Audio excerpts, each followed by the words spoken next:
Dear learners, আশা কৰো সকলোৱে ভালে আছে। সাউতে অলৰেডি থাৰ্ড গ্ৰেড এডিআৰ থাৰ্ড গ্ৰেডৰ যেটো হায়াৰ সেকেন্ডাৰী লেভেলৰ এক্সাম আছিল হেতু অলৰেডি এডমিট কাৰ্ড নোটিফিকেশন জাৰি হৈছে। তো আমি যেখিনি এক্সপেক্টেড এক্সপেৰিয়েন্স আছো তো হয়তো এবাৰ কাট অফটো অলপ হাই যাব, তাৰ বাবে আমি অলপ কম্পিটিশন কৰিব লাগিব। কম্পিটিশন মানে আমি যিমান পাৰো মক টেষ্ট ট্ৰাই কৰিব লাগিব, প্লাস নিজৰে অলপ প্ৰ্যাকটিক্যালি যিমান হাৰ্ড পাৰো হিমান সাধ্য অনুযায়ী হাৰ্ড লেভেল কৰিব লাগিব। তেতিয়া হলে আমি আগন্তুক যেটো কম্পিটিটিভ এক্সাম আছে সেই এক্সামত সফলভাৱে উত্তীৰ্ণ হ'ব পাৰিম। তাৰ বাবে মই সকলোৰে আশীৰ্বাদ জ্ঞাপন কৰিছো। লগতে মই আশা ৰাখিছো যে যিসকলে এতিয়ালৈকেও এক্সামৰ কাৰণে প্ৰিপেয়াৰ হোৱা নাই বা কোনো ধৰণৰ মক টেষ্ট এতিয়ালৈকে চোৱা নাই, মই আশা কৰো বা আহ্বান জনাও যে যাতে মক টেষ্ট আপোনালোকে সকলোৱে চাই নিজকে পৰীক্ষা কৰে, কোনটো বিষয়ত বা কোনটো মক টেষ্টত কিমান মাৰ্ক পাইছে হেতু অলপ নিজকে কম্প্ৰমাইজ কৰে যাতে, তাৰ বাবে মই ৰিকুৱেষ্ট কৰিছো। তো মই লগতে এটো কৈছো যে মই যেখিনি টপিকস তথা কন্টেন্টস আপলোড দিছো মোৰ ইউটিউব টেকন'লজি ইনফো চেনেলত, তো আপোনালোকে প্লেলিষ্টত গৈ গোটেইখিনি টপিকস ওয়াইজ চাব পাৰিব। তো যেখিনি কম্পিটিটিভ এক্সাম আছে অসমত আহিবলগীয়া এই গোটেইখিনি বস্তু হয়তো আপোনালোকৰ খুব ইম্পৰ্টেন্ট হ'ব। তাৰ ভিতৰত মই কেইটামান মক টেষ্ট যোগদাইছো, এই মক টেষ্ট কেইটা মই আপোনালোকৰ লগত শ্বেয়াৰ কৰিম। আপোনালোকে ভিডিঅ'টো স্কিপ নকৰাকৈ সম্পূৰ্ণকৈ চাব। মই এটো ৰিকুৱেষ্ট কৰিছো আপোনালোকক, এটা মক টেষ্ট বনাওতে তথা কোৱেশ্চন আনসাৰ বনাওতে বহুত এটা সময় লাগে, বহুত এডিটিংৰ প্ৰয়োজন হয়, বহুত ধৰণৰ কাৰেকচন কৰিবলগীয়া থাকে, ডিটিভি কৰিব লাগে। তো মই ইমানখিনি আৰু নকওঁ, আপোনালোকে অলৰেডি জানে, আপোনালোকৰ শিক্ষিত মানুহ। তো যে নহওক মই ইমান পলম নকৰো, মই এটা ৰিকুৱেষ্ট কৰিম যে মক টেষ্টখিনি আপোনালোকে চাব। মই মক টেষ্ট যোগদাইছো, আজি এটা দিছো, এনেকে মই দিয়াই থাকিম, আগতে দিছো এনেকে মই 1 2 3 4 5 6 7 যিমান পাৰো মই আপ টু এক্সাম লৈকে মই ট্ৰাই কৰি থাকিম। আপোনালোকে মোৰ চেনেলটো সাবস্ক্ৰাইব কৰি ৰাখিব, লগতে বেল আইকনটো প্ৰেছ কৰিব, নতুন নোটিফিকেশন আপোনালোকে সোনকালে পাই যাব। তো আজিৰ ফাৰ্স্ট কোৱেশ্চনটো হৈছে যে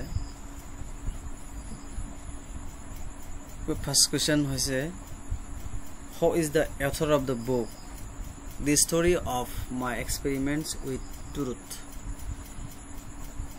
The Story of My Experiment with Truth এইখন গ্ৰন্থৰ লিখক কোন? ইয়াৰ চাৰিটা অপচন দিয়া আছে: জৱাহৰলাল নেহৰু,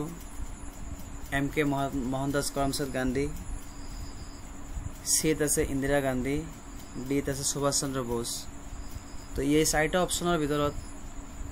এটা কাৰেক্ট আনসাৰ হ'ব, কাৰেক্ট অপশন হ'ব, হেতু হৈছে MK গান্ধী অৰ্থাৎ মোহনদাস কৰমচাঁদ গান্ধী। তো মই গোটেইখিনি অপশন আপোনালোক কৈ থাকিলে হয়তো আপোনালোকৰ পলম লাগি যাব, এলা লাগিব, পলম হ'ব। তো মই কোৱেশ্চন গাই নাথাকো, ডাইৰেক্ট মই এনসাৰটো কৈ দিম আপোনালোকক। তো আজিটোৰ এনসাৰ হৈছে, এক নম্বৰ কোৱেশ্চনৰ এনসাৰ হৈছে MK গান্ধী, বি নম্বৰটো হ'ব কাৰেক্ট আনসাৰ, মনত ৰাখিব। নেক্সট কোৱেশ্চন আছে, কোৱেশ্চন নম্বৰ 2 আছে, what is the capital of Uzbekistan? এই উজবেকিস্তানৰ যেটো কেপিটেল বা ৰাজধানী হেতু কি হ'ব? তাস্কেন্ট। আৰু এই তাস্কেন্ট যেটো আছে উজবেকিস্তানৰ কেপিটেল, আৰু উজবেকিস্তানৰ যেটো কাৰেন্সি আছে মুদ্ৰা, এই মুদ্ৰাও কিন্তু আহে, কোনটো ৰাষ্ট্ৰ কি মুদ্ৰা এটো মনত ৰাখিব, এটো আহে। উজবেকিস্তানৰ মুদ্ৰা হৈছে উজবেকিস্তানী সোয়াম, মনত ৰাখিব। আৰু থিম্পু যেটো আছে, থিম্পুৰ হৈছে ভুটানৰ ৰাজধানী এটো সবে আমি জানো আৰু ইয়াৰ যেটো কাৰেন্সি এটো ইন্ডিয়ান কাৰেন্সি হয় এটো মনত ৰাখিব আৰু যেটো আছে কাবুল কাবুলটো হৈছে আফগানিস্তানৰ ক্যাপিটাল হৈছে কাবুল আৰু কাবুলৰ যেটো হয় কাৰেন্সি এটো হৈছে আফগানি কাৰেন্সি তাৰ পিছত যেটো হেলসিংকি আছে এই সি নম্বৰ যেটো হেলসিংকি আছে এই হেলসিংকিটো হৈছে ফিনল্যান্ডৰ ক্যাপিটাল আৰু ফিনল্যান্ডৰ যেটো আছে কাৰেন্সি হেতু হবো ইউৰো মনত ৰাখিব নেক্সট কোশ্চেন চাবো কোশ্চেন নম্বৰ 3 আছে how among the following was the woman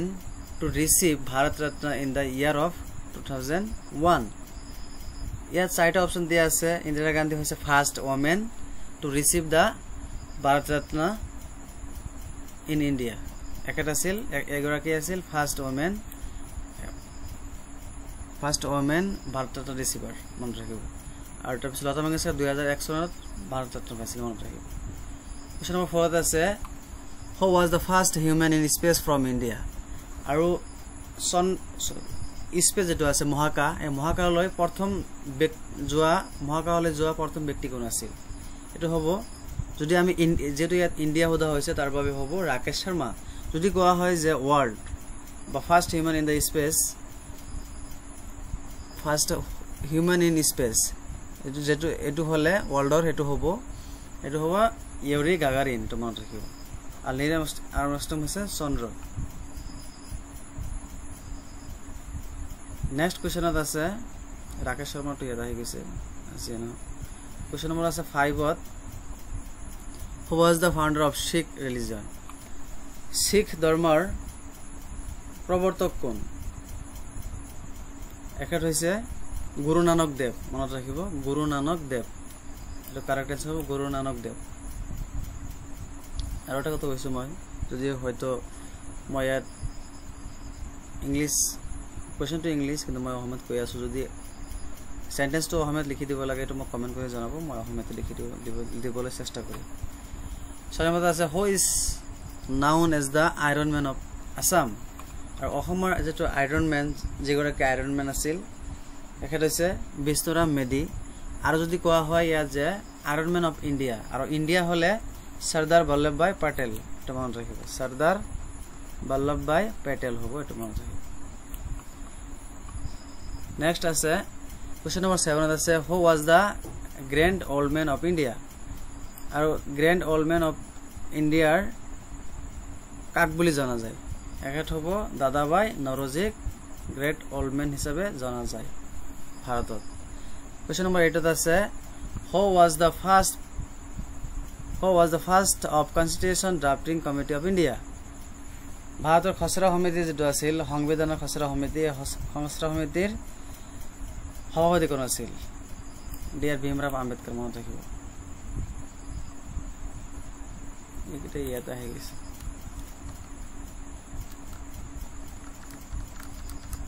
Question number 9 আছে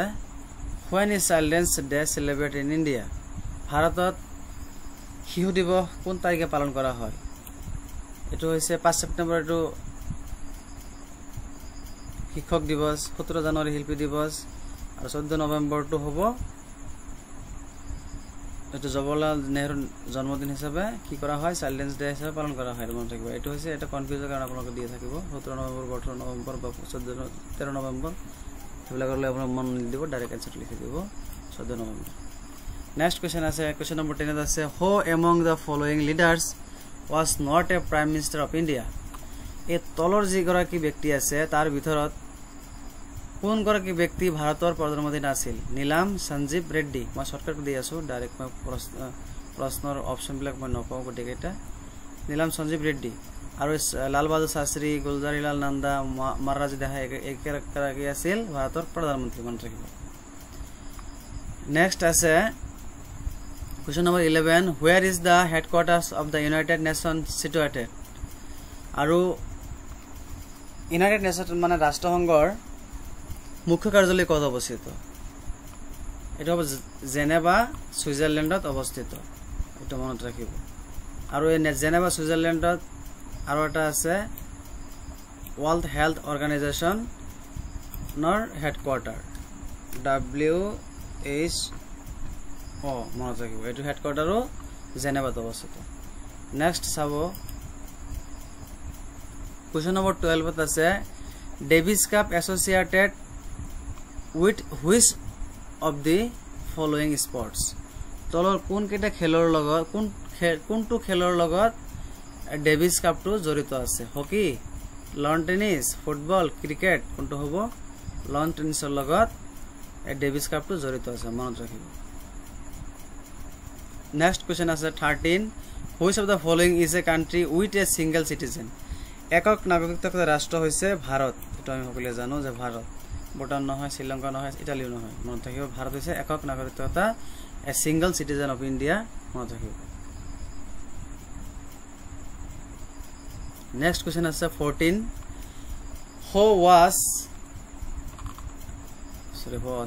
who appoints the chief minister of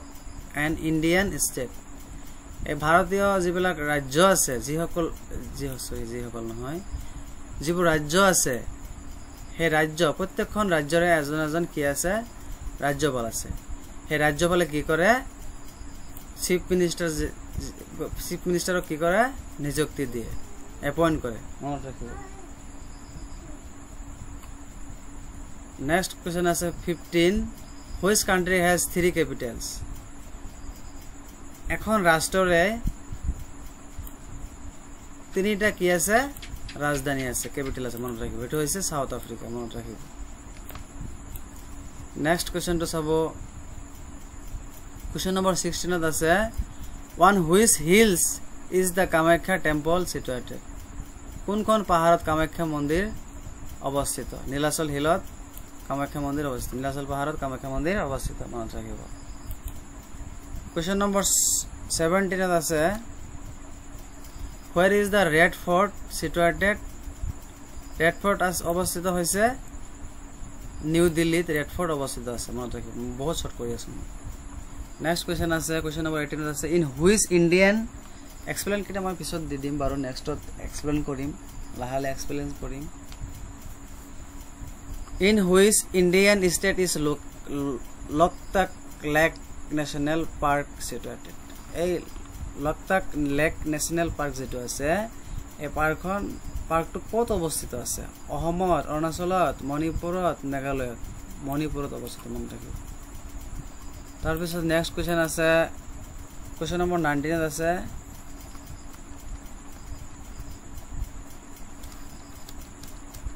Question number 19 আছে যে who is the chief advisor of the interim government of Bangladesh এই অন্তৰ্বৰ্তীকালীন যেটো সৰকাৰ বাংলাদেশৰ এই সৰকাৰখনৰ chief adviser কোন মোহাম্মদ ইউনুস হৈছে চিফ এডভাইজাৰ মনত ৰাখিব নেক্সট কোৱেশ্চন তো চাব 20 number আছে which of the following is not the emperor of the Mughal empire তলৰ চাৰিগৰাকী ব্যক্তি আছে ইয়াৰ ভিতৰত কোনটো মোগল সম্ৰাট নহয় কোনজন মোগল সম্ৰাট নহয় অশোকা মোগল সম্ৰাট নহয় অশোকা হৈছে মৌৰ্য সাম্ৰাজ্যৰ আৰু হুমায়ুন জাহাংগীৰ ঔৰংগজেব একেগৰাকী হৈছে Mughal empire Jahangir Next question to sabo 21 আছে the synonym of awful is awful er jeto e ase synonym mane samarthok ba ekarthok hetu hobo terrible monot rakhibo awful terrible 22 আছে complete the following English proverbs এই English proverbs যেটো আছে এটো আপোনালোকে চাবো an apple a day keeps the doctor away দিনতে apple খালে কি কৰে ডক্টৰ আতৰত ৰাখে এইটো এই এন যেটো আছে এন সদায় বাউল আগত বহে ম্যাঙ্গোৰ আগত বাউল নাই যেটো আপোনালোকে জানে আৰু অলিভ আৰু অৰেঞ্জ এই দুইটা কিন্তু বাউল কিন্তু ইয়াতে এটা কথা আপোনালোকৰ ভাবিব লাগিব যে এন থাকিলে যে বাউলৰ আগত এন বহিব হেতু নহয় ইয়াতে আপোনালোকৰ সেন্টেন্স বিলাক মিলাব লাগিব হ্যাঁ এটা আছে কি যে আমি সচৰাচৰ জানি আহিছো যে এটা পৰম্পৰাত যে এটা আপেল খালে কি কৰে ডক্টৰে এৰাই ৰাখে এটো মনত ৰাখিব তো তাৰ বাবে আমি ইয়াত ডাইৰেক্ট এপেলটো আমি ইনক্লুড কৰি আছো খালি ঠাই অলিভটো নহয় কিন্তু অলিভৰ ওপৰত ই আছে অটো হল বাৱেল ইয়াতো অৰেঞ্জৰ অটো হল বাৱেল তো এটো বাৱেল কিন্তু ইয়াতে এপল হ'ব এটো মনত ৰাখিব 23 আছে কোৱেশ্চন নম্বৰ 23 আছে যে what is the opposite gender of abbot আৰু এবৰ্টৰ বিপৰীত শব্দ কি এটো হ'ব এবেছ মনত ৰাখিব এবৰ্টৰ বিপৰীত হৈছে এবেছ মনত ৰাখিব নেক্সট কোৱেশ্চন আছে 24 a man who cuts hair is called যে চুলি কাটে এখেতক কি বুলি কোৱা হয় বাচাৰ বাটলাৰ সবাবেছ বাৰবাৰ এটো হ'ব বাৰবাৰ মনত ৰাখিব বাচাৰ হল গৰু এটো মানে ই কাটে যে মাংস যেটো কাটে মাংস বেপাৰীক কি বুলি কোৱা হয় বাৰবাৰ বুলি কোৱা হয় কাউ পিক যে যেটো কসাই বুলি কওঁ যে আমি কসায়ক বাটচাৰ বুলি কোৱা হয় মনত ৰাখিব তাৰ পিছত কোৱেশ্চন নম্বৰ এ আছে কোৱেশ্চন নম্বৰ 25 আছে which of the following is correct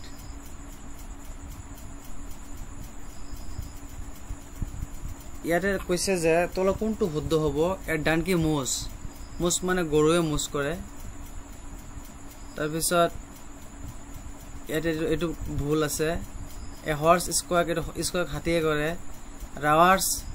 ৰাৱাস মানে সিংহই কৰে এটো কাৰেক্ট ইয়াৰ ডি নম্বৰটো হ'ব কাৰেক্ট আনসাৰ মনত ৰাখিব 26 আছে what is da house of cow গৰুৰ গোহালি কি বুলি কোৱা হয় শেড বুলি কোৱা হয় মনত ৰাখিব শেড 27 আছে what is a group of lion call এ সিংহৰ যেটো জাক আছে সিংহৰ জাকক কি বুলি কোৱা হয় প্ৰাইড বুলি কোৱা হয় মনত ৰাখিব কেলা আহিয়ে থাকে সচৰাচৰ 28 আছে যে what is the past tense of bite এ বাইটৰ পাষ্ট টেন্স কি হ'ব বিট হ'ব ডাইৰেক্ট মই কৈ দিছো বিটেন এটো নহব বিটো নহব এটো বিটো নহব এটো কিন্তু বিট মনত ৰাখিব এটো বিটেনো নহব এটো বিট প্ৰায় pronunciation to प्राय सेम है किंतु ए टू बीट होबो डायरेक्ट आंसर तो होबो ए टू बीट सिंगल बीट होबो बाइटर पास्ट टेंस होबो बीट मन राखिबो bit bite bit bitten past participle हो बाइटेन मन राखिबो नेक्स्ट क्वेश्चन तो আছে নাই আজি লাস্ট क्वेश्चन আছিল এটোৱে তো আজি যেকেটা क्वेश्चन आंसर আলোচনা কৰিছো একেটা খুব ইনফৰমেটিভ তো আপোনালোকে ভিডিওটো আপোনালোকৰ বন্ধু-বান্ধৱক শেয়াৰ কৰিব আৰু আগন্তুক মই এনেকে সিৰিয়ালি মক টেষ্ট দি থাকিম আপোনালোকে মোৰ চেনেলটো সাবস্ক্ৰাইব কৰি ৰাখিব টেকন'লজি ইনফো চেনেলটো লগতে এনে সাদা ভিডিও আছে ফেসবুক পেজ আছে ইনষ্টাগ্ৰাম পেজ আছে আপোনালোকে সবতে ফলো কৰিব সবতে মই ভিডিও দি থাকিম আৰু যদি আপোনালোকৰ পিডিএফ লাগা থাকে তেনেহলে মোক কমেন্ট কৰি জনাব মই পিডিএফ দিবলৈ চেষ্টা কৰিম মোৰ WhatsApp গ্ৰুপ আছে WhatsApp গ্ৰুপটো আপোনালোকে এড হ'ব 9577854998 এটা এড হৈ যাব তো বলক আজি ভিডিওটো ইয়াৰ পৰাই শেষ কৰিলো আপোনালোকলৈ অশেষ ধন্যবাদ থাকিল নেক্সট এটা অন্য এটা ভিডিও লগ হম ধন্যবাদ